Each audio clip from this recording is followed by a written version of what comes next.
அப்பல்லாம் தம்பி ஒரு ஷாட் நல்லபடியா முடிஞ்சதுன்னா, செதிர் தேங்காய் உடைப்பாங்க. அது சாதாரண நம்ம வீட்ல உடைப்பாங்க. ஏன் உடைக்கிறாங்கன்னு எங்களுக்கு தெரியாது. நாங்களும் போய் உடைப்போம். 100, 108 அந்த மாரி தான் உடைப்பாங்க.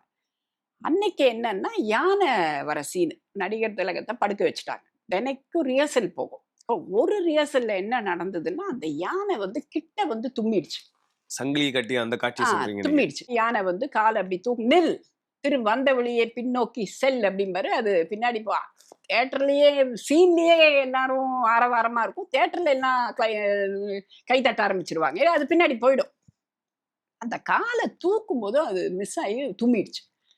அந்த தும்முன உடனே பக்கத்துல செட்டுல வச்சிருந்திருக்காங்கப்பா, அதெல்லாம் காணோம். அப்போ எல்லாருக்கும் ஒரு ஆமா, பயம். பயம் சரி நிச்சயம். இத எடுக்கலாமா? வேணாமான்னு. அது முக்கியமான ஒரு சீனு. எல்லார் மனசுலயும் நிறைஞ்ச சீன். அது ரிஸ்க் தான்னு அவரும் ஒத்துக்கிட்டாரு. இல்ல என்ன அந்த கம்பியில ச சங்கிலி இருக்கு பாருங்க, அதுல தான் கையும் கட்டியிருப்பாங்க, காலையும் கட்டியிருப்பாங்க. ஏன்னா க்ளோஸ் அப் ஷாட்ல டம்மில ஐ மீன் சொல்றீங்க. ரியலாவே கட்டுனது தான். ரியலா அவரே தான் படுத்திருப்பாரு. படுத்து அந்த டயலாக் ஃபுல்லா சொல்லுவாரு. விநாயக பெருமானேன்னு ஆரம்பிப்பாரு. ஏன்னா அது விநாயகரா தெரியும் அவரு கண்ணுக்கு.